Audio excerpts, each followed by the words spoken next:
sapa dulu kiri kanannya dan bisa kita sampaikan apa hal yang memberkati kiri kanan kita, dan kami juga mengucapkan selamat beribadah untuk yang beribadah online di rumah. Nah, minggu ini kita bersyukur karena pada minggu yang lalu kita sudah melakukan pelayanan di daerah Pasaman Barat. Boleh kita berikan tepuk tangan yang paling meriah lagi buat Tuhan kita. Tidak lupa juga kami mengucapkan terima kasih untuk semua volunteer yang sudah memberikan waktunya, tenaganya, usahanya untuk dapat melakukan pelayanan ini.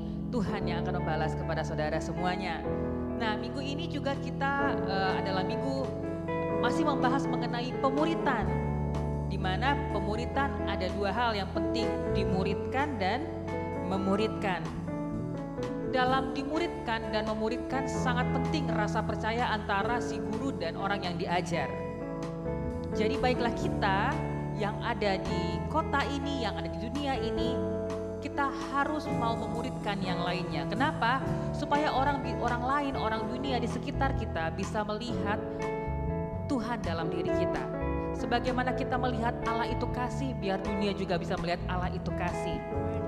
Dan kita juga yang memuridkan daripada sekitar kita, memuridkan daripada murid-murid kita, bukan hanya sekedar mengajar A, B, C, atau D, tetapi mari bantu murid kita. Mari bantu orang-orang yang membutuhkan di sekitar kita. Jangan pernah tutup mata untuk apa yang terjadi pada orang-orang di sekitar kita. Dengan tidak perlu bantuan duit, tidak perlu bantuan yang wah, cukup dengan memberi dia semangat dari hati kita, itu akan menenangkan dia dan memberikan dia jawaban dalam hidupnya. Amin. Nah, tahun ini juga kita akan menggenapkan daripada 3 misi gereja, yaitu baptisan air, TDRK, dan penyerahan anak. Baptisan air, TDRK, dan penyerahan anak. Dan kami para pelayan membutuhkan doa daripada Bapak, Ibu, dan Saudara semuanya. Memang ini adalah zamannya, waktunya era pandemi, di mana kita jarang berjumpa, jarang berkumpul. Mungkin kita lebih banyak bersentuhan dengan handphone, sehingga kita kadang melupakan saudara seiman kita. Tapi Tuhan berkata bahwa komunitas ini yang akan membentuk kita. Komunitas ini akan memberkati kita. Kenapa? Karena Tuhan akan memberkati kita melalui komunitas ini. Komunitas yang baik akan membuat kita pun menjadi orang yang baik dan benar di mata Tuhan. So, mari tetap doakan 3 misi ini. Ketika kita bekerja, ketika kita baru bangun tidur, kita mau tidur, kita melakukan sesuatu, ingat terus dan katakan, Tuhan berkati gerejaku, berkati penyerahan anak, baptisan air, TDRK. Dan bagi saudara yang belum baptisan air, TDRK, dan penyerahan anak, boleh menghubungi pemimpin 4D, dan juga kalau belum ada 4D, kami mengajak bergabung ke dalam 4D kami, atau untuk sementara bisa menghubungi saudara kita yaitu Kak Gusni untuk bisa melakukan pendaftaran untuk mengikuti 3 kegiatan ini. Dan pada hari ini saya mengundang kembali kita untuk bangkit berdiri. Ayat renungan akan diambil dari Yohanes 20 ayat 21. Saya bacakan terlebih dahulu. Maka kata Yesus sekali lagi, damai sejahtera bagi kamu, sama seperti Bapa mengutus aku, demikian juga sekarang aku mengutus kamu. Mari kita baca bersama-sama. Yohanes 20 ayat 21. Maka kata Yesus sekali lagi, damai sejahtera bagi kamu, sama seperti Bapa mengutus aku, demikian juga sekarang aku mengutus kamu. Mari kita berikan tepuk tangan paling meriah buat Tuhan kita. Haleluya. Siap memuji Tuhan pada hari ini? Yang siap mari lambaikan tangan bagi Yesus kita yang termulia. Kami siap Tuhan untuk meninggikan Engkau. Karena kami percaya Tuhan, Engkau yang telah memilih kami. Kasih.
God be the glory for the things He has done.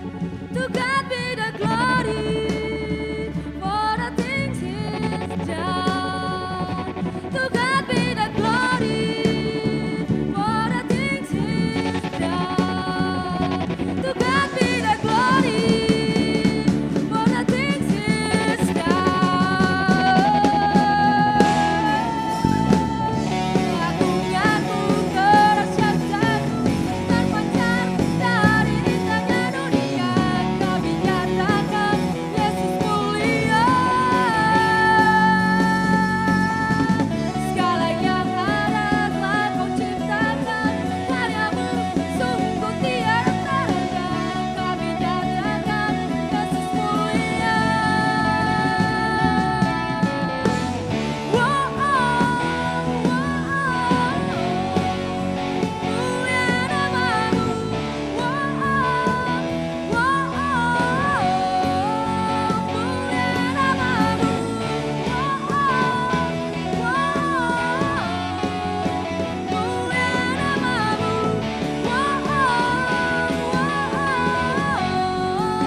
Mulia namamu.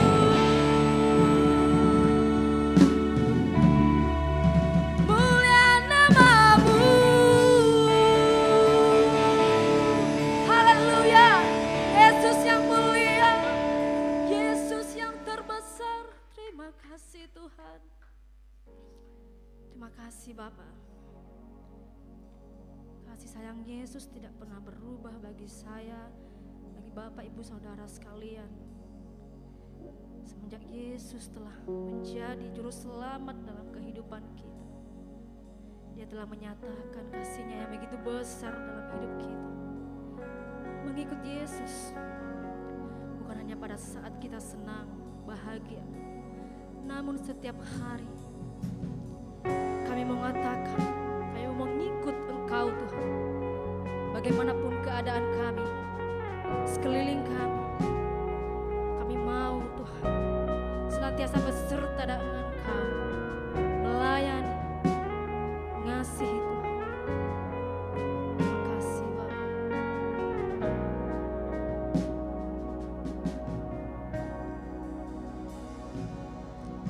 Semua karena anugerah-Mu, hari ini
Kami mau mengikut Yesus, kami mau pikul salib, kami mau sangkal diri kami, karena kami murid-Mu Tuhan.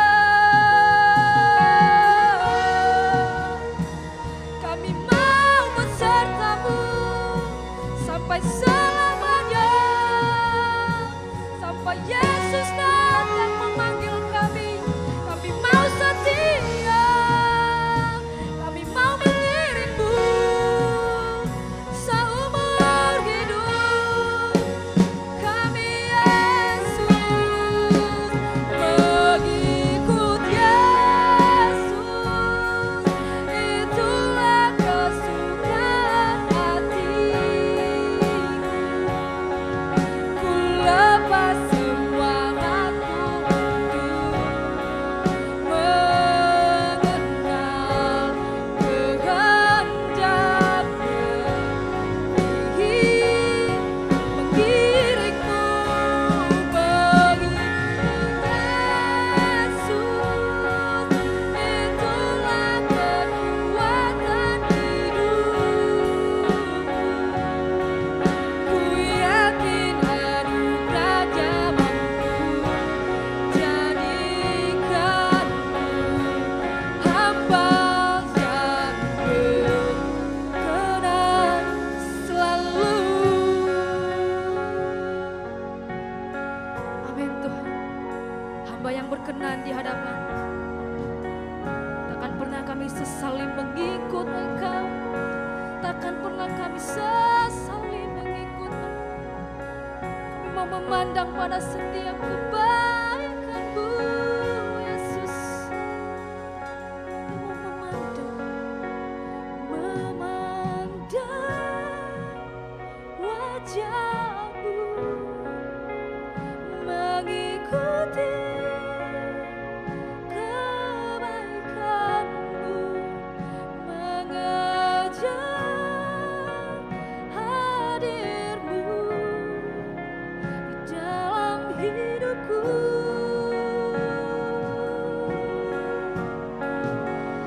Membawa sembahku,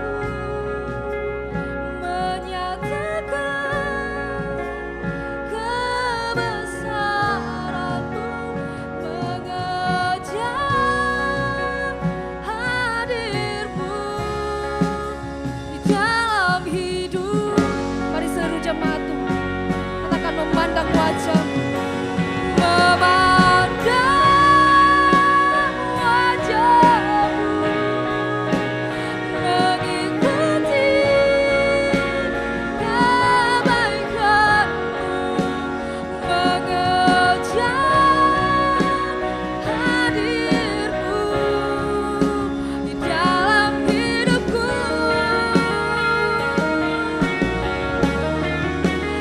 Membawa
baik Bapa di surga.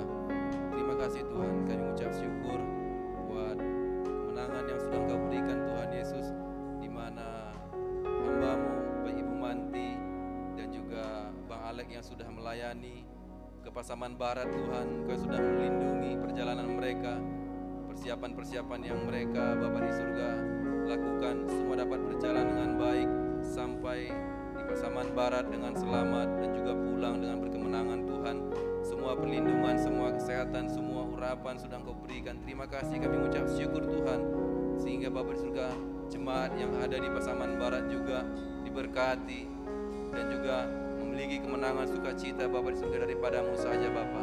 Terima kasih buat kemenangan, perlindungan, hikmat, urapan yang Kau berikan kepada hamba-Mu, kepada jemaat juga di Pasaman Barat. Kami juga mengucap syukur Tuhan, di mana saudara kami juga yang sudah mendapatkan pekerjaan Tuhan Yesus. Biarlah Bapa di surga, Kau juga yang melindungi hamba-Mu ini Bapa di surga, umat-Mu juga Bapa di surga yang sudah mendapatkan pekerjaan yang baru. Biarlah mereka juga Tuhan Yesus dapat menjadi berkat, dapat menjadi teladan yang baik di tengah-tengah pekerjaan yang baru ini juga Bapa. Kami memberikan juga hikmat, apapun yang mereka kerjakan tidak ada yang gagal, namun semuanya berhasil. Dan kemanapun mereka ditempatkan nantinya Tuhan Yesus, mereka selalu mencerminkan ada diri Kristus di dalam pekerjaan mereka. Mereka bekerja seperti untuk Tuhan Yesus Kristus. Terima kasih Bapa, dan kami juga mengucap syukur Tuhan, di mana orang tua kami juga yang sudah sembuh dari sakit batuk yang berdarah juga Tuhan. Semua karena-Mu Bapa, semua Engkau yang sudah menyucikan dosa kami, yang sudah menyelamatkan kami di atas kayu salib Tuhan. Kau sudah menyucikan tubuh kami ini Bapa di surga dengan darah-Mu, sehingga orang tua kami dapat sembuh pulih dari batuk yang berdarah Bapa. Terima kasih buat kemenangan yang Kau berikan kepada orang tua kami, kepada juga Tuhan Yesus saudara-saudara kami sudah mendapatkan pekerjaan dan juga perlindungan di dalam Pasaman Barat ini juga Bapa. Dan pada saat ini kami mau berdoa Tuhan Yesus untuk seluruh jemaat GKI Padang Tuhan. Biar setiap kami mau menyerahkan diri kami untuk tinggal di dalam Kristus Tuhan. Dan biarlah Bapa di surga kami mau patuh untuk firman-Mu Tuhan, mau dimuridkan Bapa di surga, dan juga kami mau juga memuridkan, memiliki kerendahan hati. Setiap kami pun mau terbeban Tuhan untuk bergabung di dalam pelayanan baptisan air, TDRK, dan juga Tuhan Yesus penyerahan anak. Tidak ada kami yang memandang ini hanya tugas para pelayan, namun apa yang bisa kami kerjakan, kami dapat topang pelayanan ini Tuhan Yesus. Kami memberikan kami juga hikmat perlindungan, kami memberikan kami juga urapan, sehingga setiap kami dapat layak melayani Tuhan Yesus di dalam baptisan air, dalam penyerahan anak dan juga nantinya TDRK Bapa. Kami memberikan juga hamba-hamba-Mu juga Tuhan Yesus persiapan yang matang Tuhan Yesus. Kami bukan melayani untuk manusia, namun biar setiap kami dapat tertuju mata kami kepadamu, bahwa kami melayani untuk-Mu saja. Terima kasih Tuhan. Inilah doa kami kepadamu Bapa. Kami satukan hati kami, segala macam kuasa-kuasa kegelapan tinggalkan kami dalam nama Tuhan Yesus. Tidak mau menyerahkan diri untuk dimuridkan, tidak mau terbeban dalam melayani dalam nama Tuhan Yesus. Tinggalkan setiap kami dalam nama Tuhan Yesus. Terima kasih Bapa. Kami telah berdoa, ucap syukur, haleluya. Amin.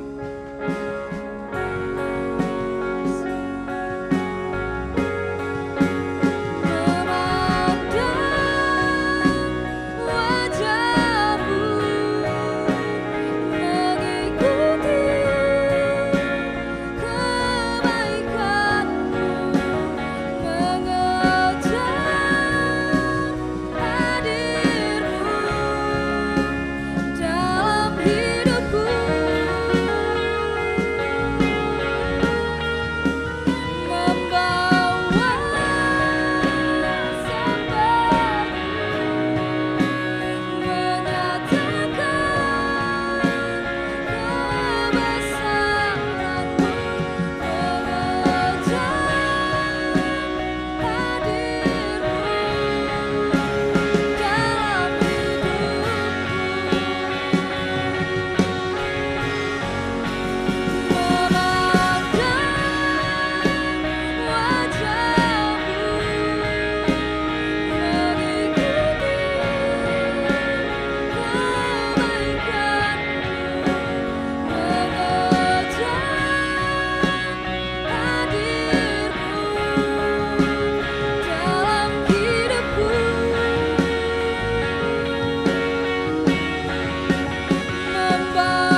kehadiran-Mu.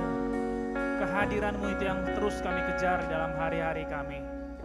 Kami sungguh merasakan bahwa kami tidak bisa hidup tanpa kehadiran-Mu di dalam kehidupan kami. Kami butuh Engkau, kami perlu Engkau. Bahkan setiap hari kami butuh Engkau lebih lagi daripada hari kemarin.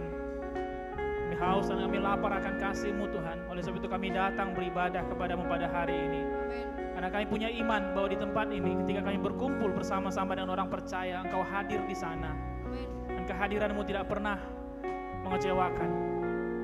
Kehadiran-Mu selalu membawa kekuatan, membawa penghiburan, membawa pengharapan kepada kami. Engkaulah sumber pengharapan dan kekuatan kami Tuhan. Engkaulah sumber kekuatan kami. Maka jiwa kami pun memuji kebesaran-Mu.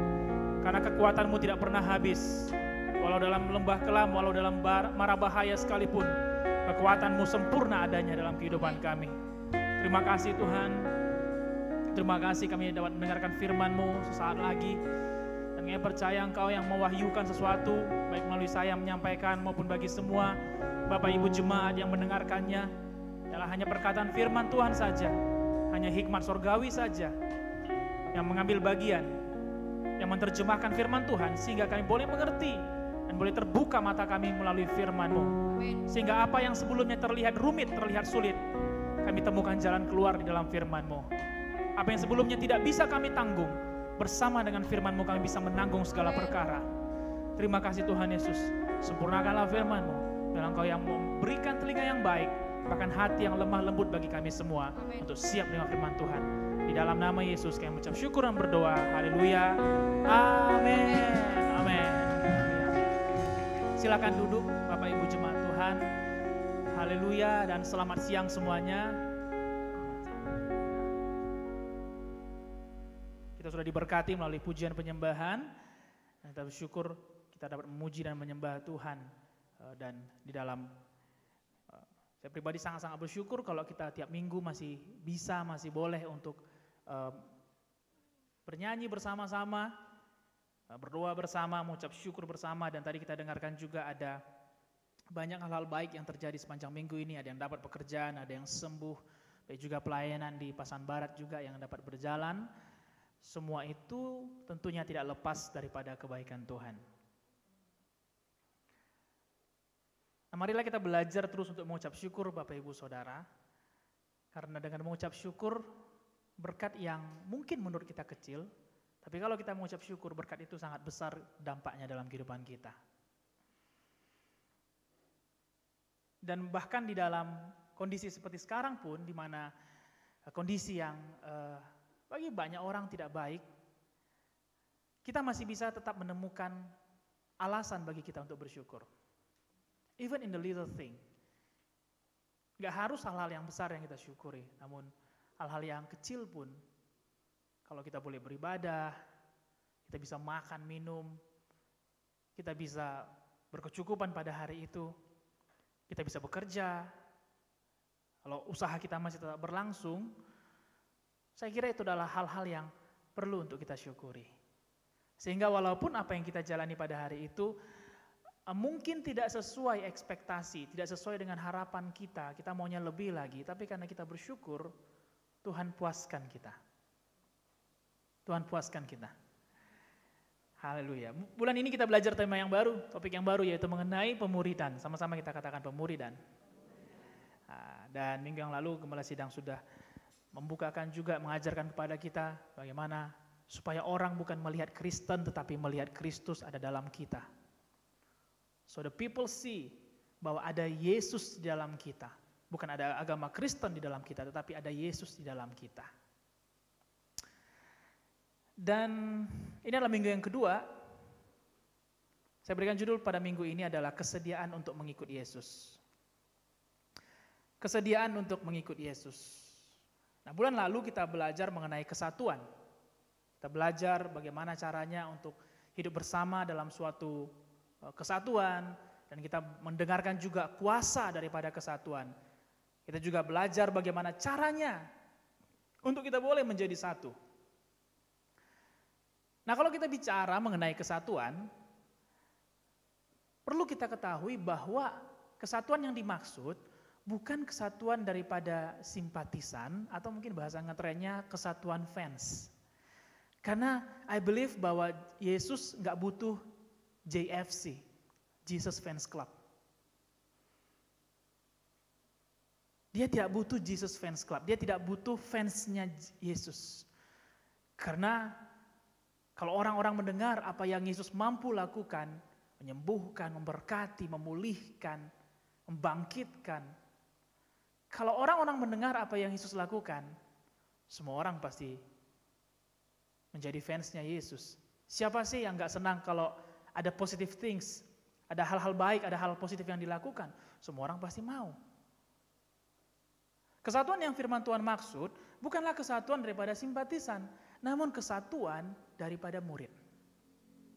Oke? Kesatuan yang firman Tuhan maksud bukan kesatuan daripada fansnya Yesus, tetapi kesatuan daripada murid Yesus. Karena kalau bicara kesatuan fans, saya yakin pasti masing-masing kita ada yang ngefans sama sesuatu. Mungkin ngefans sama klub bola, mungkin ngefans sama klub e-sport, mungkin ngefans sama artis Korea, K-pop star, dan yang sebagainya. Kesatuan daripada fans itu adalah kesatuan yang diikat dengan tali yang paling mudah rapuh. Karena seandainya idolanya mengecewakan, maka fans itu bisa bubar, bisa break. Apalagi ketika idolanya tidak seperti yang mereka harapkan. Contoh misalnya mengubah warna rambut. Tidak jarang ya kita melihat di media sosial. Saya juga dengan teman-teman saya ada beberapa mereka yang so maniak, sangat fanatik dengan K-pop, dan ketika K-popnya mereka mungkin mengcurly rambut mereka atau mengubah warna rambut mereka, seolah-olah dunia mereka runtuh.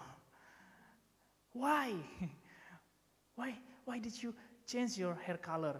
Kenapa lu ubah rambut? Padahal ya orang mau ubah rambutnya, mau pakai tanduk kayak di kepalanya, ya that's all. Itu semua haknya dia.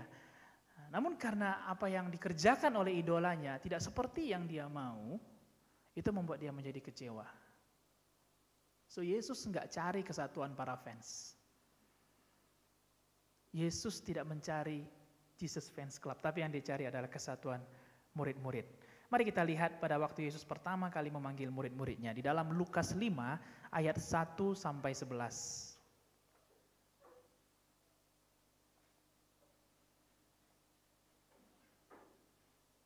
Lukas 5 ayat 1 sampai 11. Ketika Yesus memanggil murid-muridnya yang pertama kali.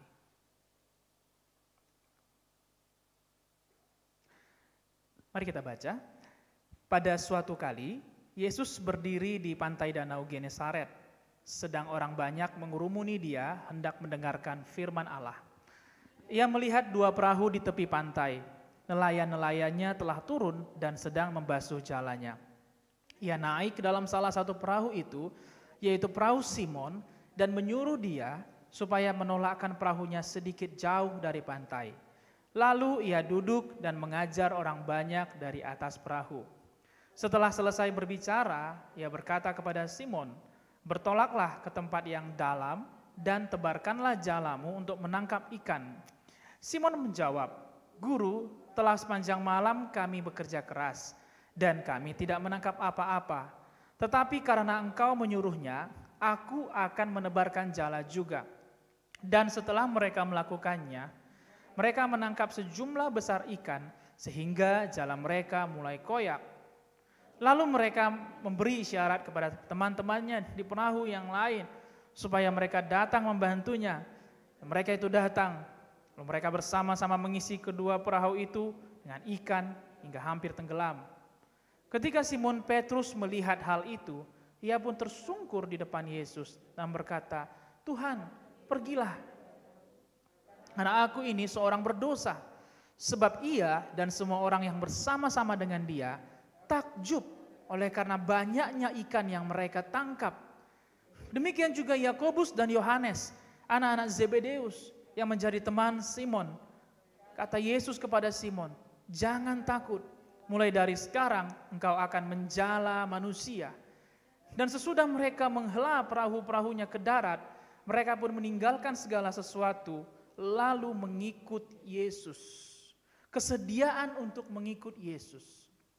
Kita lihat di dalam Lukas 5 ayat 1 sampai 11, ada tahap-tahap, ada stage, ada fase bagaimana Yesus memanggil murid-muridnya. Dan I think ini terjadi dalam kehidupan kita semua rata-rata di tempat ini. Tahap pertama, Yesus mengajar. Yesus menggunakan perahunya Simon untuk mengajar banyak orang. Kalau kita lihat ayat 3 dikatakan Yesus menyuruh Simon supaya menolakkan perahunya sedikit jauh dari pantai. Tentu ada alasan kenapa terjadi. Dan saya temukan, karena kalau Yesus terlalu dekat dari pantai, orang gak bisa lihat dia. Saking banyaknya. So Yesus perlu perspektif yang lebih jauh, lebih luas. Karena orang itu begitu banyak. Kalau orangnya cuma 10-15 orang, ya ngapain harus bertolak jauh.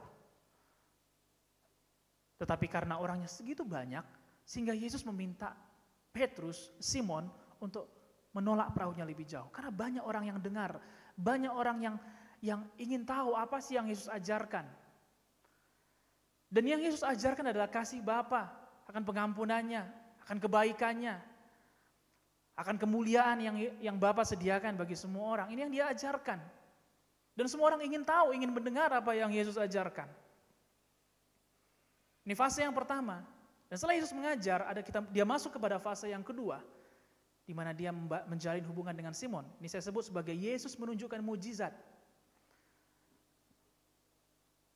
Yesus gak hanya mengajar, tetapi dia tunjukkan bukti nyata daripada kuasanya. Ini bisa kita lihat di dalam ayat 5 sampai ayat 7. Bagaimana kemudian Yesus mengatakan kepada Simon untuk tolakkan perahumu lebih dalam, tolakkan perahumu lebih jauh, tebarkan jalamu ke tempat yang lebih dalam. Lalu Simon berkata, sudah sepanjang malam kami gak dapat apa-apa. Sudah sepanjang malam kami kerja, but kami gak dapat apa-apa. Dan Yesus meminta Simon melakukan sesuatu di waktu yang tidak tepat. Ya, karena semua orang menjala biasanya pada waktu malam hari. Dan ini adalah siang hari. Yesus meminta Petrus melakukan hal yang mustahil untuk dilakukan. Seolah-olah Petrus katakan gini, Yesus, pada waktu yang tepat aja kami gak dapat apa-apa. Apalagi sekarang engkau meminta kami menebarkan jala di waktu yang tidak tepat. Tahukah bahwa Yesus sering kali menunjukkan mujizatnya di waktu-waktu yang kita rasa tidak tepat. Karena kalau bicara waktu kita dan waktu Tuhan, selalu ada perbedaan. Selalu ada perbedaan. Kadang kita maunya sekarang, tapi Tuhan punya waktunya sendiri. Amin. Karena kita mau lebih cepat, faster, tapi Tuhan mau ajari kita menunggu sedikit lebih lama. Lalu Petrus katakan seperti ini, tapi karena engkau menyuruhnya, ayat 5 katakan, tetapi karena engkau menyuruhnya, oke, aku akan menebarkan jala juga. Petrus masuk ke dalam fase, aku mau buktikan, engkau benar enggak Tuhan? Aku mau buktikan apa yang tadi engkau ajarkan di fase yang pertama, benar enggak bahwa Bapa di sorga sanggup memberkati?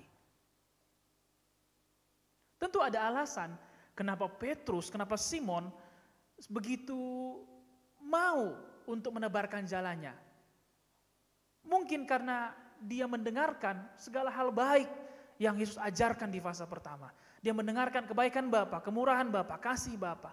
Dan dia mau itu gak sekedar cerita. Dia mau itu terjadi pada hari itu. Itu fase yang kedua, di mana Yesus menunjukkan mujizatnya. Lalu kemudian apa? Mujizat itu terjadi. Ada begitu banyak ikan. Bahkan sampai Petrus harus memanggil teman-temannya, saudara-saudaranya.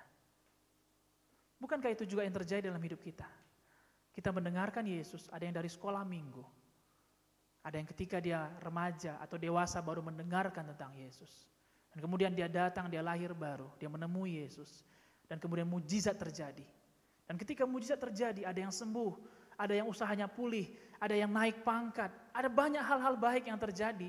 Bukankah itu kemudian membuat kita sangat excited dan kemudian menceritakan ke banyak orang bahwa kita diberkati, bahwa kita dipulihkan, bahwa kita disembuhkan, bahwa Yesus menunjukkan mujizatnya kepada kita. Bukankah itu yang kita alami? Sama seperti Simon, kemudian dia panggil, wah ini banyak sekali ikan, come on datang, bantu saya.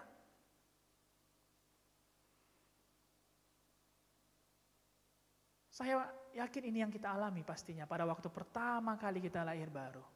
Mujizat terjadi dan kemudian kita ceritakan kepada orang bagaimana Yesus melakukan mujizatnya dalam kehidupan kita. Tapi tahukah fase itu tidak seharusnya berhenti di sana. Fase yang ketiga pada ayat ke-10. Demikian juga Yakobus dan Yohanes anak-anak Zebedeus yang menjadi teman Simon. Kata Yesus kepada Simon bagian B-nya, jangan takut.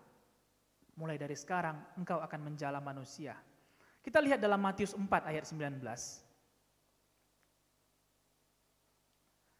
Dalam kitab yang lain, Yesus mengatakan seperti ini. Yesus berkata kepada mereka, yaitu kepada Simon dan saudara-saudaranya, dikatakan, mari ikutlah aku dan kamu akan kujadikan penjala manusia. Fase yang ketiga setelah Yesus mengadakan mujizat, ada tawaran, ada ajakan untuk mengikut Yesus. Simon punya dua pilihan. Benar enggak? Dia punya dua pilihan. Dia mau berhenti di fase takjub, kagum melihat apa yang Yesus lakukan, atau tadi kita sebut sebagai fans club, simpatisan, atau dia mau menjawab ya untuk mengikut Yesus. Yesus berkata kepada mereka, mari ikutlah aku dan kamu akan kujadikan penjala manusia. Kita lihat apa yang dilakukan Simon, di mana dia meninggalkan apa yang dia dapat. Even dia belum sempat menjual ikannya. Ya enggak? Simon belum sempat menjual ikannya, bahkan mungkin menaksir harga ikannya pun belum. So perhatikan ini Bapak Ibu Saudara, bahkan menaksir harga ikannya pun belum. Biasanya kita kalau pulang kerja, bukankah itu yang kita biasanya lakukan ya? Hari ini, apalagi bagi yang punya warung, punya usaha, bukankah itu yang biasanya kita lakukan kayak tutup buku setiap hari? Melihat kas, berapa income dan berapa outcome-nya. Dan kemudian ketika kita lihat ada laba, lalu kita kemudian menjadi senang. Wah, kita bersyukur hari itu usaha kita punya laba, punya income lebih besar daripada outcome. Simon belum sempat menghitung berapa ikan yang mereka tangkap, dan bahkan Alkitab mengatakan dia belum menaksir berapa harga ikan tersebut. Tapi dengan segera dia menjawab ajakan Yesus.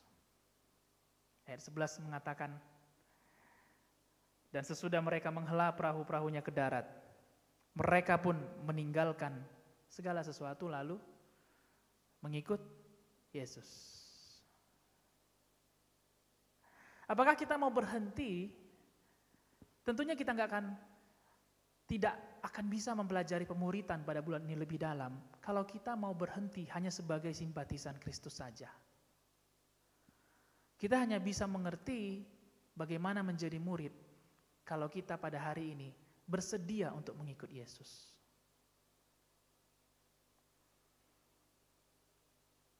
Dua hal yang berbeda Bapak Ibu Saudara. Kalau simpatisan, fans, biasanya mereka akan melihat dari jauh, melihat dari luar. Banyak fansnya K-pop, tapi kalau ditanya, pernah jumpa K-pop starnya? Belum.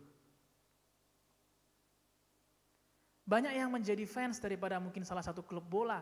Mungkin ada yang suka Real Madrid, Barcelona, mungkin Ajax Amsterdam, dan yang lainnya. Tapi kalau ditanya, apakah pernah jumpa? Jawabannya pasti, mostly orang akan jawab, belum, gue belum jumpa, tapi gue senang dengan tim bola itu.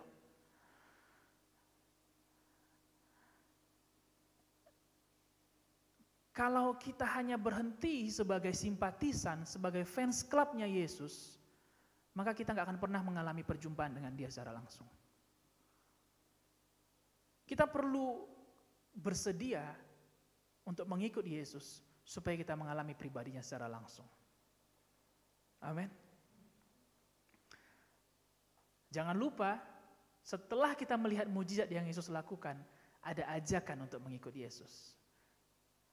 Kemudian kalau kita bicara pemuritan, nah seringkali kalau bicara pemuritan, ada beberapa konsep-konsep pemikiran yang salah yang kita temukan. Dan mungkin ada banyak, tapi saya mau sampaikan ada 2 yang seringkali saya temukan selama saya lahir baru sampai pada hari ini.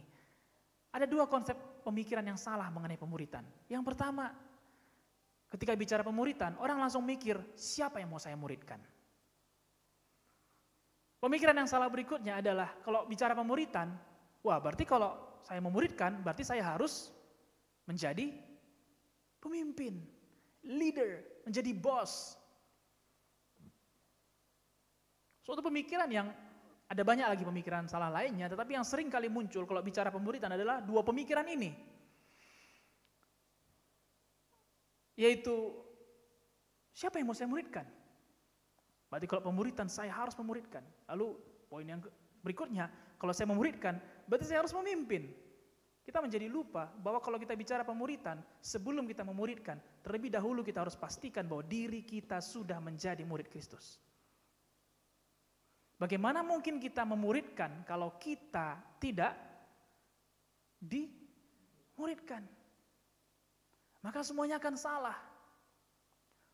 Semuanya akan lari dari jalur. Karena kita tidak memastikan diri kita adalah murid terlebih dahulu. Dan untuk menjadi murid, berawal dari kesediaan kita untuk mengikut Yesus. Titik awal kita menjadi murid adalah ketika kita bersedia untuk mengikut Yesus. Saya berikan contoh, Bapak Ibu Saudara. Mungkin kita pernah mendengar, pastinya pernah mendengar, suatu sekolah yang baik, universitas ataupun perguruan tinggi yang baik. Pada waktu saya dari SMP akan pindah ke SMA, waktu itu kita mulai mencari saya akan pindah kemana dari SMP sebelumnya. Dan kemudian orang tua saya mencari beberapa referensi tentang mau ke SMA mana saya nanti, kemana akan dipindahkan. Lalu dia mendengar bahwa salah satu SMA ini adalah, oh ini SMA ini baik, hasil lulusannya pun berhasil. SMA ini pendidikannya ketat, gurunya care, dan segala berita baik lainnya. Itu yang didengarkan oleh mama saya pada waktu itu. Namun apakah kalau hanya dengan mendengar kemudian saya menjadi murid SMA itu? Apakah iya? Jawabannya adalah tidak. Saya harus mendaftar, saya harus membayar uang pembangunan, dan saya perlu mengikuti seluruh rangkaian orientasi, pembelajaran, bahkan sampai menyelesaikan 3 tahun di SMA tersebut, sehingga saya dikatakan murid dari SMA tersebut.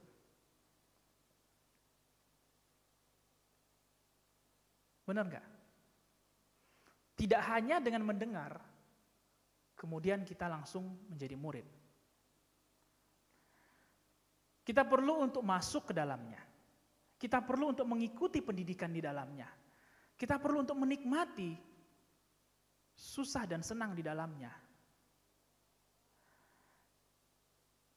Baru kemudian kita disebut murid daripada sekolah tersebut. Dan seringkali sebuah perjalanan tidak selalu senang, justru ada sukarnya juga. Namun selama kita masih bertahan, selama saya masih bertahan, tidak DO, tidak keluar daripada sekolah itu, maka sampai pada hari itu juga saya disebut sebagai murid daripada SMA tersebut. Sampai kemudian akhirnya saya menyelesaikan pendidikan di SMA itu. Dan apa yang orang bilang sebelumnya bahwa SMA itu gurunya care, pendidikannya ketat, disiplinnya baik, lulusannya berhasil.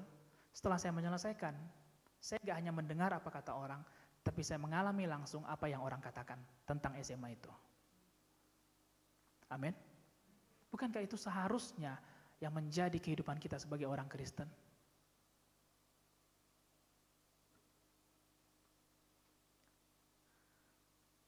Bukan hanya menjadi orang yang mendengar bahwa Yesus mampu melakukan banyak mujizat. Seharusnya kita menjadi orang yang mengalami langsung kebaikan-kebaikan yang Yesus mampu lakukan. Dan untuk itu kita perlu masuk menjadi murid Kristus. Kita perlu masuk, kita perlu tertanam, kita perlu bertumbuh menjadi murid Kristus. Bicara pemuritan, kita berbicara tentang pengikutan. Karena saya nggak mungkin disebut murid SMA yang, katakan murid SMA Don Bosco, tapi saya sekolahnya di Pertiwi misalnya. Nggak mungkin. Saya harus ada di sana. Saya harus mengikuti semua rangkaiannya. Nah, bicara tentang pengikutan, ada dua hal yang terkandung di dalamnya, Bapak Ibu Saudara. Yang pertama, ada tujuan yang jelas. Kita nggak mungkin mengikuti sesuatu tanpa tujuan yang jelas. Tujuan saya masuk ke SMA itu adalah supaya saya nanti lulus dengan nilai yang baik, nilai UN saya baik, dan kemudian saya mendapat kemudahan untuk bisa masuk ke perguruan tinggi. Itu tujuan yang jelas. Yang kedua, dalam sebuah pengikutan ada perjalanan untuk mencapai tujuan tersebut.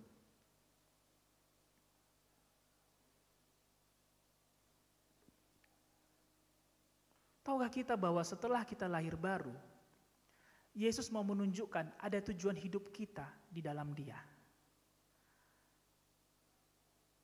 Kelahiran baru bukan hanya tentang pengampunan dosa, tapi tentang pembaharuan tujuan hidup. Bahwa kita bukan lagi menghidupi sesuai dengan tujuan kita, tetapi kita menemukan tujuan hidup kita yang baru di dalam Yesus. Dan untuk mencapai tujuan itu kita perlu melewati perjalanan. Dan di dalam perjalanan ini kita akan mengenal pribadi Yesus. Mazmur 32 ayat 8. Saya akan bacakan dalam bahasa Indonesia masa kini. Mazmur 32 ayat 8. Kata Tuhan, aku akan menunjukkan jalan yang harus kau tempuh. Engkau akan kubimbing dan kunasihati. Untuk mencapai tujuan, kita perlu tuntunan dari sang penuntun. Kita nggak bisa jalan sendiri ke tujuan yang kita tidak ketahui. Sama seperti kalau kita mau ke suatu tempat, kita perlu GPS. Bahkan mungkin kita membawa orang yang pernah ke sana, supaya menunjukkan, supaya mengarahkan kita, sehingga kita sampai ke tujuan itu.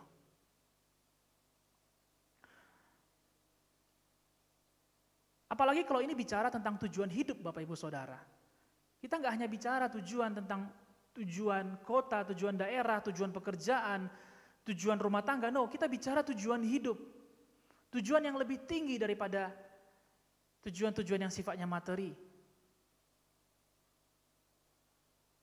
Berapa waktu yang lalu dua hari yang lalu, saya mendapat panggilan untuk home visit ke satu rumah. Saya teringat akan cerita ini. Saya mendapat home visit ke satu rumah di daerah Tabing, kemudian mapnya dikirimkan kepada saya. Kemudian saya berangkat di sana saya agak sore sudah berangkat karena saya menyelesaikan tugas saya yang lainnya. Kemudian saya berangkat ke sana dan saya menghidupkan Google Maps. Lalu saya mengikuti turn right, turn left, go straight dan sebagainya. Kemudian saya masuk ke salah satu simpang di daerah Tabing. Nah, saya tahu saya pernah masuk ke simpang itu karena saya punya teman yang tinggal di daerah itu. Tapi Google Maps pada waktu itu mengarahkan saya untuk lebih dalam lagi, sampai akhirnya saya sampai di pinggir pantai. Saya pikir, siapa yang ngundang saya? Lumba-lumba kali ya? Siapa yang ngundang saya pikir gitu. Apa mungkin Putri Duyung kali yang ngundang, yang tinggalnya itu. Karena nggak ada rumah, yang ada adalah kapal, kapal penangkap ikan. Dan saya kemudian memberhentikan mobil saya karena mobil saya sudah nggak bisa jalan lebih jauh. Saya bawa sedan, saya nggak mungkin jalan lebih jauh, itu hanya akan membuat mobil saya terjebak di tengah-tengah pasir pantai. Lalu saya telepon, ya sebentar dok, saya kirimkan maps yang berikutnya. Dia kirimkan maps yang kedua. Saya putar balik, saya masuk lagi dan kemudian maps yang kedua mengantarkan saya tidak begitu jauh dari titik itu. Lalu saya bilang, Pak, saya sampai di titik ini. Sebentar dok, biar suami saya yang kirimkan. Suaminya kemudian mengirimkan, oke, Ini lebih masuk akal, saya bilang. Saya putar balik, kemudian saya sampai. Tahukah, maps-nya itu membuat saya berhenti tepat di sebuah jembatan kecil. Saya bilang, rumah apa ini? Apakah ikan larangan yang mengundang saya dari tepat di tengah-tengah. Lalu saya bilang, Pak, maps yang Bapak tunjukkan membuat saya berhenti tepat di tengah-tengah jembatan. Iya dok ya, ayo udahlah dok, kita ketemu aja di asrama haji, biar saya jemput di sana. Kemudian saya harus putar balik, saya menunggu di asrama haji. Dan kemudian saya, ya nggak mungkin salah lah, orang yang menunjukkan kepada saya adalah pemilik rumahnya. Saya sampai, nyata nggak begitu sulit menemukannya, tidak begitu sulit. Tapi maps-nya salah. Apalagi kalau kita sempat salah menemukan tujuan hidup kita, bukankah kita harus putar balik lagi? Bukankah kadang-kadang kita harus mengulang semua dari awal ketika kita sampai di tujuan yang salah? Seringkali tujuan yang salah karena penuntunnya salah. Yohanes 14 ayat 6 berkata, kata Yesus kepadanya, Akulah jalan dan kebenaran dan hidup. Tidak ada seorang pun yang datang kepada Bapa kalau tidak melalui aku, kalau tidak melalui Yesus. Yesus satu-satunya pribadi yang mengatakan bahwa ia adalah jalan menuju Bapa.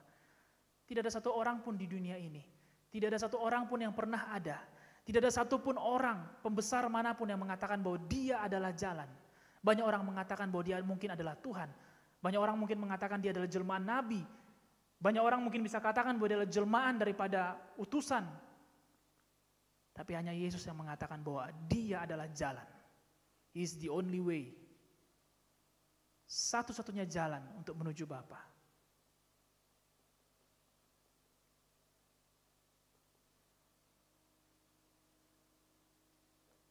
Yesus satu-satunya jalan untuk menuju kasih Bapa, menuju pengampunannya dan menuju kemuliaannya.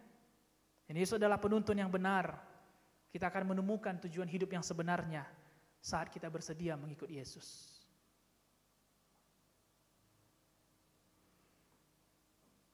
Mungkin ada kita yang sedang di dalam fase kehilangan arah tujuan hidupnya.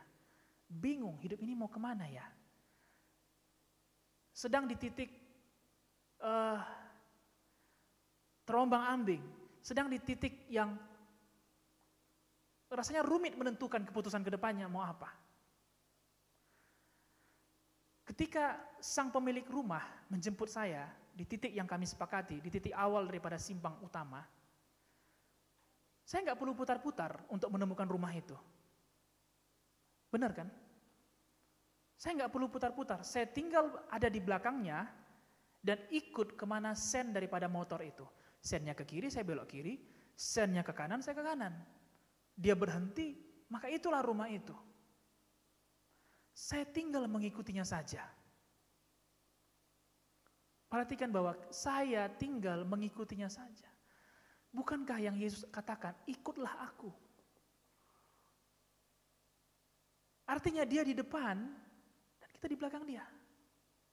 Tugas kita mengikuti dia. Bukan dia yang ngikuti kita. Berapa banyak kita yang berdoa, pernah mungkin gak hari ini, mungkin waktu-waktu yang lalu, kita berdoa supaya Yesus mengikuti kehendak kita. Bukankah seharusnya kita yang mengikuti kehendaknya? Apa kita setuju sampai saat ini Bapak Ibu Saudara? Sebelum kita berdoa, atau pada waktu kita berdoa maksud saya, kita langsung membuat sebuah statement, bahwa saya harus begini. Lalu kita mengundang Tuhan untuk mengikuti apa yang kita mau.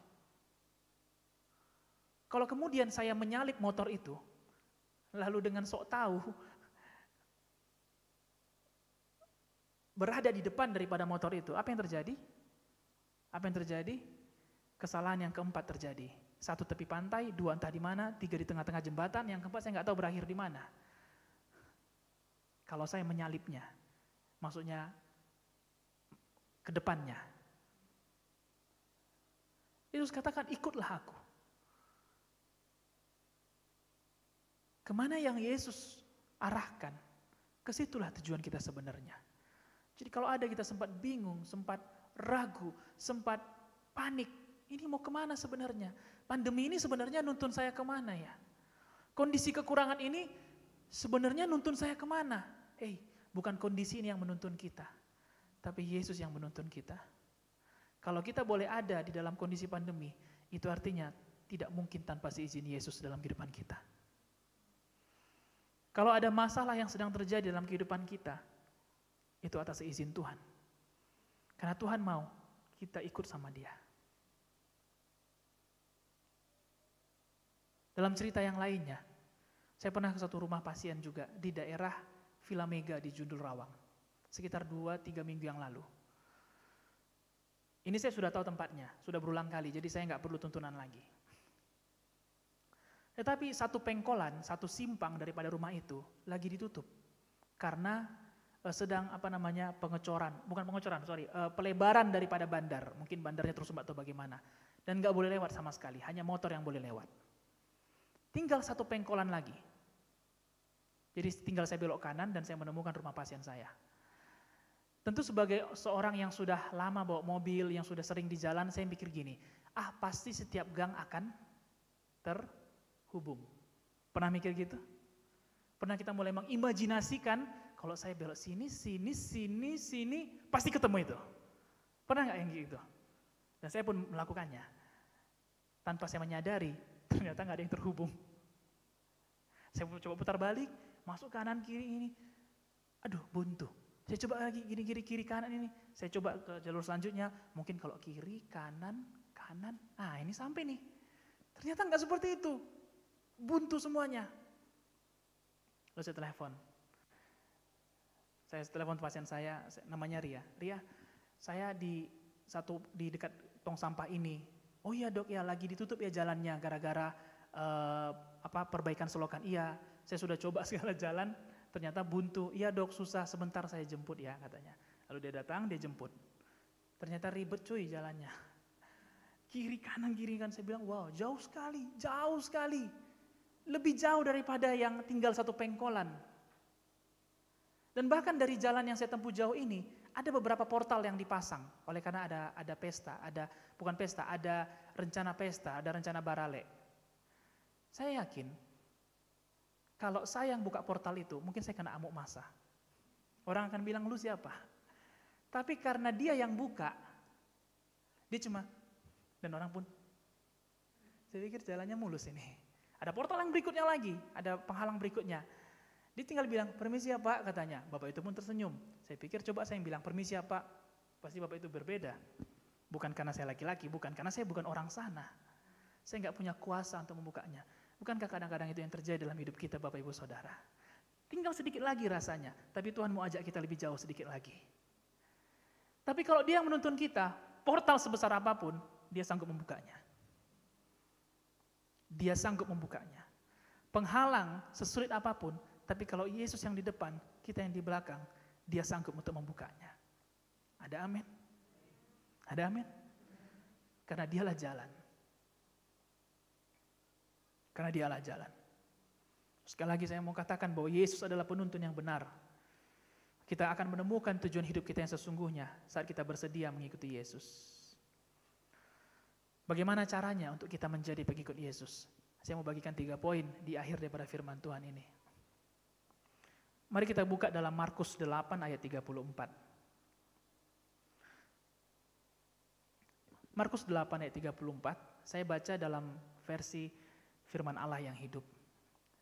Kemudian Ia memanggil murid-muridnya dan orang banyak supaya datang dan mendengarkan.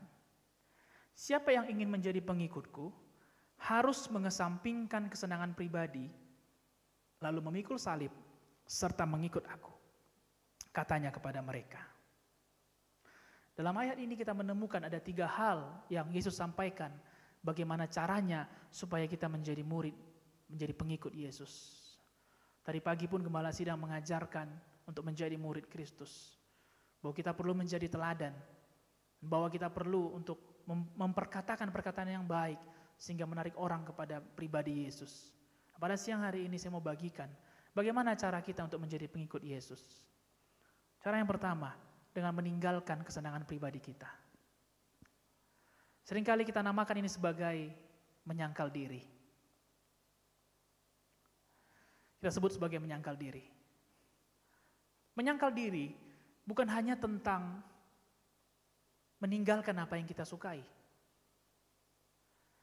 Tapi lebih dalam lagi, menyangkal diri artinya bukan pikiran dan perasaan kita yang paling utama. Dan bukan juga keputusan kita yang paling utama. Amsal 3 ayat 5 sampai 6.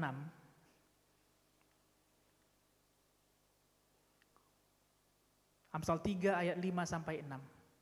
Percayalah kepada Tuhan dengan segenap hatimu dan janganlah bersandar kepada pengertianmu sendiri. Akuilah Dia dalam segala lakumu, maka Ia akan meluruskan jalanmu. Jadi menyangkal diri bukan hanya tentang tidak melakukan apa yang kita senangi saja, bukan. Tetapi juga tentang tidak bersandar kepada pengertian kita sendiri. Karena pengertian kita sering keliru, Bapak Ibu Saudara. Apa yang kita mengerti seringkali keliru. Apa yang kita pahami seringkali keliru. Apa yang kita mau bisa saja keliru. Sehingga Salomo berkata, akuilah Dia, atau berilah ruang bagi Yesus untuk bicara, sehingga Dia meluruskan jalan-jalan kita. Sehingga jalan pikiran kita yang bengkok Dia luruskan. Itu cara yang pertama bagaimana kita untuk menjadi murid Yesus. Yang kedua adalah dengan bersedia untuk memikul salib. Salib adalah lambang daripada pergumulan kita. Dan memang pergumulan yang kita hadapi ya, tiap hari. Ya kan Bapak Ibu Saudara? Kita ada pergumulan di dalam perkuliahan kita, keluarga kita, relasi kita, family kita ada pergumulan dalam usaha kita. Dan Yesus katakan bersedia untuk memikul salib. Bukannya pergumulan kita itu kita serahkan sama Yesus. Tapi kita mesti bersedia memikulnya. Selama kita ada di dunia, kita nggak akan lepas daripada pergumulan ini. Dari orang-orang yang mengecewakan kita, dari pekerjaan yang tidak sesuai dengan harapan kita, dari tender yang tidak cocok dengan kita, dari majikan yang slack, yang konflik dengan kita. Kita nggak lepas juga dari hubungan keluarga yang kadang bagus, kadang buruk, kadang good, kadang ada pertengkaran. Kita nggak lepas dari itu. Dan Yesus meminta kalau kita bersedia mengikut Dia, kita bersedia juga untuk memikul salib itu. Karena Yesus pun menunjukkan bagaimana Dia siap sedia memikul salibnya sampai mati. Dan bahkan Alkitab berkata bahwa beban yang Yesus berikan adalah ringan adanya.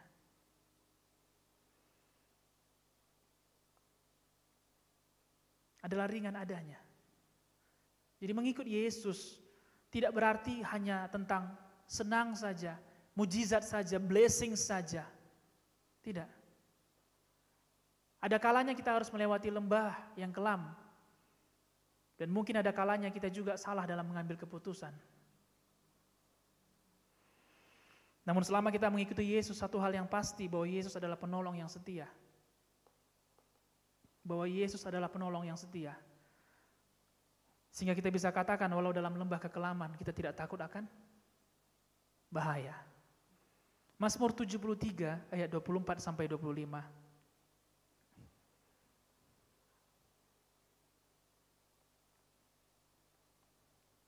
Mazmur 73 ayat 24 sampai 25. Dengan nasihatmu engkau menuntun aku, dan kemudian engkau mengangkat aku ke dalam kemuliaan. Siapa gerangan ada padaku di sorga selain engkau? Selain engkau, tidak ada yang kuingini di bumi.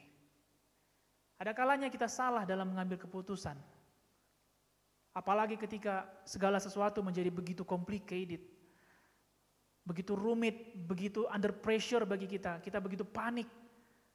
Seringkali kita, bahkan anak-anak muda ataupun orang-orang tua, kita bisa salah dalam mengambil keputusan, bahkan mengambil jalan pintas dalam kehidupan kita. Itu sebabnya Daud berkata bahwa nasihat Tuhan membimbing dia.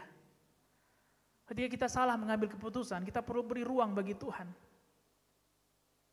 untuk mengkoreksi keputusan-keputusan kita.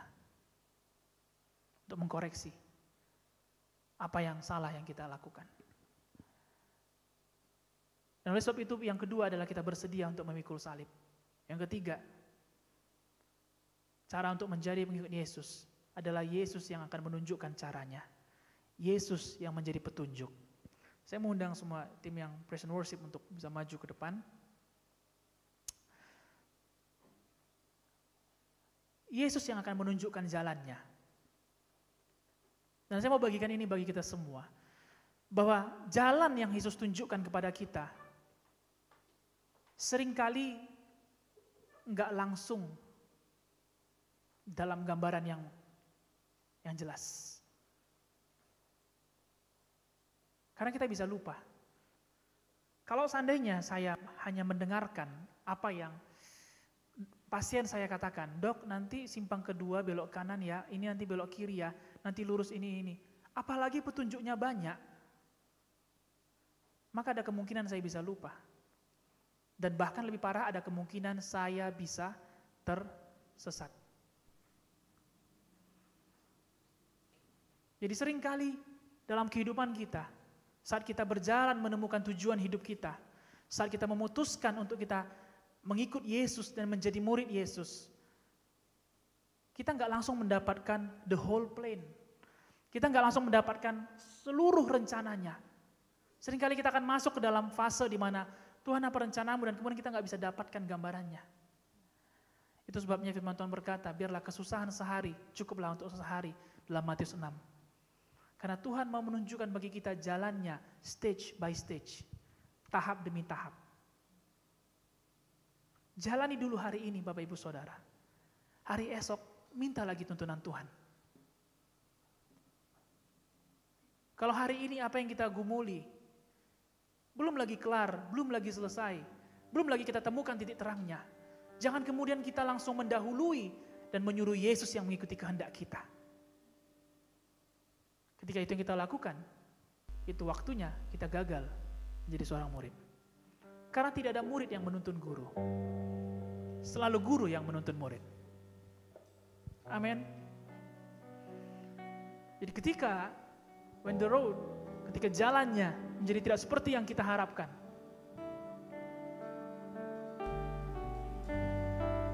tidak usah dulu berpikir terlalu jauh. Pikirkan dulu hari ini. Hari esok Tuhan akan tunjukkan lagi. Lusa Tuhan akan tunjukkan lagi. Bulan depan Tuhan akan tunjukkan lagi. 2 bulan lagi Tuhan akan tunjukkan lagi. Dia Allah yang setia.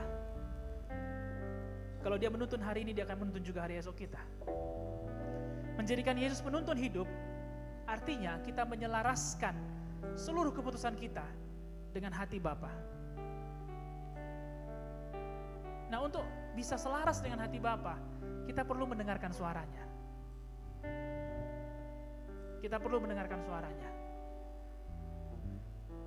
Semakin dalam kita mengenal Yesus, semakin lama kita mengikutinya. Bukan semakin lama kita jadi Kristen ya, tapi semakin lama kita mengikuti Kristus, semakin dalam kita mengenalnya, semakin peka kita akan suara Bapa. Dia gak pernah jauh. Dia gak pernah jauh. Dan bagaimana supaya kita lebih peka akan suara Bapa? Mari kita belajar untuk berjalan terus dengan Dia, mengikuti kehendak-Nya. Mari ikutlah Yesus. Kita akan mengenalnya lebih dalam lagi saat kita bersedia mengikuti Yesus. Mari kita bangkit berdiri dan kita buka Hosea 6 ayat 3, ayat terakhir bagi kita pada hari ini.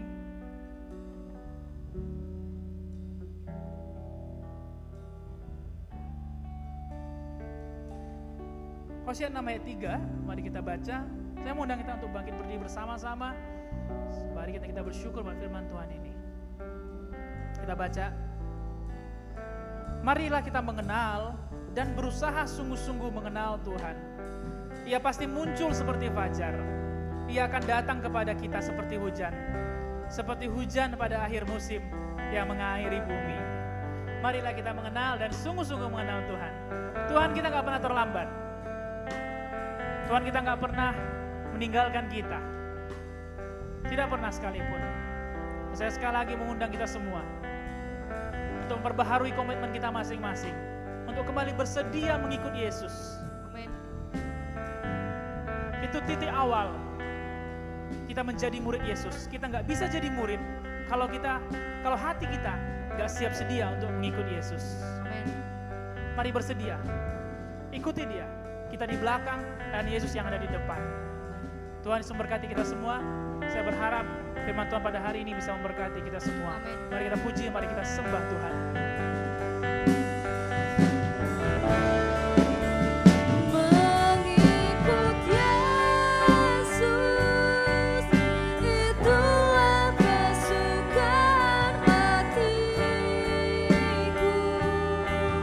Ku lepas semua hakku untuk mengenal kehendaknya di hidupku. Mengiring Yesus, itulah kekuatan hidupku. Ku yakin Dia mampu jadikanku hamba yang berkenan selalu. Mengikut Yesus, itulah kesukaan hatiku. Ku lepas semua hakku untuk mengenal kehendaknya di hidupku. Mengiring Yesus, itulah kekuatan hidupku. Ku yakin anugerah Dia mampu jadikanku hamba yang berkenan selalu. Ku yakin anugerah Dia mampu jadikanku hamba yang berkenan selalu.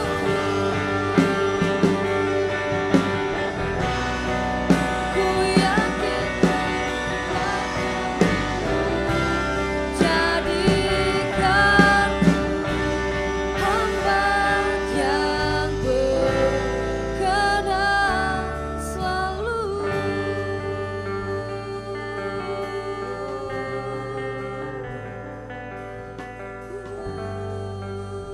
Worship you, Lord. We give you our heart. Kami berikan hidup kami, berikan hati kami, berikan pujian kami kepada hati kami, hidup kami. Ambil alih Kami semua. percaya mampu mengikut Engkau. We give you Sepanjang everything, oh God. ada di depan kami. Terima kasih. Mau mengikut-Mu Seluruh hidup kami Tuhan, seluruhnya Bapa, berikan kepadamu. Sekali lagi pada hari ini Tuhan, Kau menyatakan dedikasi kami kepadamu, bahwa kami tidak berhenti hanya sebagai simpatisan saja, hanya sebagai orang-orang yang melihat dari luar. Hari ini kami mau putuskan untuk kami mau masuk lebih dalam lagi untuk menjadi murid Kristus. Kami mau buka hati kami, kami mau menyatakan kesediaan kami untuk mengikut Yesus. Apapun yang terjadi, bagaimanapun kondisi yang ada di depan kami, kami begitu percaya dan begitu yakin bahwa kalau Engkau ada di depan kami, Amin. siapakah yang akan menjadi lawan kami? Amin. Tuhan, kami datang kepadamu. Kalau ada waktu, ada momen di mana kami sempat berhenti untuk menjadi pengikut-Mu, berhenti untuk menjadi murid Kristus, kami hanya sekedar datang ke gereja, kami hanya sekedar datang beribadah, kami hanya sekedar menjalani hidup sebagai orang Kristen.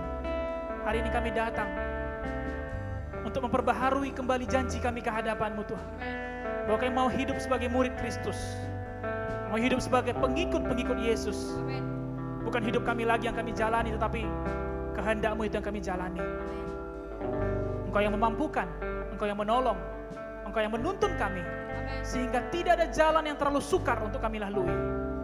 Bahkan di dalam musim pandemi sekalipun, di mana bagi sebagian orang di dalam musim yang buruk, namun bagi kami yang percaya, bagi kami yang mengikut Yesus, kami tahu bahwa ada iman dan ada harapan di depan kami. Dan kami melihat bahwa apa yang sedang kami gumuli, apa yang sedang menjadi salib bagi kami pada hari ini, tidak ada yang terlalu berat. Tidak ada beban yang terlalu berat. Karena Engkau sendiri adalah cahaya fajar bagi kami. Engkau tidak akan pernah terlambat menunjukkan sinar-Mu. Dan Engkau akan menunjukkan wajah-Mu bagi orang yang bersungguh-sungguh mencari Engkau. Ajari kami hari demi hari untuk mengenal Engkau lebih dalam lagi. Mengenal kasih-Mu, mengenal kebaikan-Mu, dan mengenal pribadi-Mu. Terima kasih Bapa, kami ucap syukur kami boleh beribadah pada hari ini. Kami datang membawa persembahan kami. Tuhan, kami berdoa bagi apa yang kami persembahkan. Biarlah ini menjadi sebuah persembahan yang harum, yang menyenangkan hati-Mu saja. Tuhan, berkatilah gereja-Mu, sehingga persembahan kami ini bisa dipakai untuk memberkati orang-orang di luar sana, orang-orang di dalam gereja ini juga yang membutuhkan, yang memerlukan, dan dipakai juga untuk menginjil, untuk membuka lahan penginjilan yang baru lagi Tuhan. Karena gereja-Mu tidak akan pernah berhenti untuk bergerak, bahkan di dalam situasi pandemi seperti hari ini. Tuhan memberikan hikmat, memampukan, dan apa yang tinggal pada kami, beri kami hikmat Roh Kudus untuk memanfaatkan apa yang ada, sehingga apa yang tinggal cukup dan bahkan berkelimpahan. Terima kasih Tuhan, kami boleh menyelesaikan ibadah pertama dan ibadah kedua. Tuhan, berkatilah setiap hamba-hamba-Mu yang sudah persiapkan semuanya, baik yang di altar-Mu, di pintu masuk, bahkan yang berdoa bagi ibadah pada hari ini. Berdoa bagi gembala sidang, keluarga, para full-timer, leaders dalam gereja, dan juga bagi semua jemaat-Mu. Tuhanlah yang menuntun kami. Sampai kami menutup tahun ini, kami tetap jadikan Engkau penuntun kami Tuhan. Dan Engkau akan menuntun kami, menunjukkan jalan kepada kami, sehingga kami dapat menyelesaikan tahun ini, mencapai tujuan yang sudah Engkau siapkan bagi kami. Terima kasih Tuhan Yesus. Kuatkan gembala sidang kami secara pribadi. Mampukan dia, berikan karunia khusus bagi hamba-Mu, berikan kekuatan baru Tuhan, sehingga hamba-Mu terus diperbaharui menjadi muda dan dapat terbang tinggi walau dalam angin sekuat apapun. Berkati juga pemerintahan kami dari pusat, presiden, wakil presiden, para menteri. Berkati juga Tuhan kota kami, provinsi kami Sumatera Barat. Kami serahkan dalam tangan pengasihan-Mu. Tuhan memulihkan, menjagai, dan kami lihat kota kami semakin baik, semakin aman, semakin pulih Tuhan. Yang berdoa juga bagi semua gereja-Mu untuk tetap berdoa, sehingga kota kami tetap dalam lindungan Tuhan. Atmosfer surgawi melindungi kota kami, sehingga mara bahaya, panah api dari si jahat manapun tidak bisa menjamah kota kami. Terima kasih Tuhan. Dan di akhir daripada doa kami serahkan tubuh jiwa roh kami kepadamu. Engkaulah pelindung kami, penjaga kami, penuntun kami. Dan kami berdoa, 1 minggu ke depan kami akan kembali berjalan, melangkah bersama denganmu. Berikan kami hati yang taat, hati yang rendah hati, untuk kami mengikuti arahan-Mu. Dalam nama Yesus kami hancurkan, kami tengking segala ketakutan, kebimbangan, masalah-masalah yang berlarut-larut. Tinggalkan kehidupan kami, kecelakaan, maut, pandemi, wabah, tinggalkan kami semua. Dalam nama Yesus, dalam nama Yesus. Terima kasih Bapa. Bapak Ibu Saudara, marilah angkat tangan kita ke arah surga dan terimalah berkat daripada Bapa Surgawi, Bapa yang penuh kasih, penuh pengharapan, penuh kemuliaan. Dan terimalah persekutuan dengan Tuhan Yesus di dalam kematian dan kebangkitannya. Dan terimalah berkat daripada Roh Kudus menyertai saya dan kita semua dari hari ini sampai Yesus datang kedua kalinya menjemput kita. Tuhan Yesus berkati kita dan sama-sama yang percaya berkata, Amin.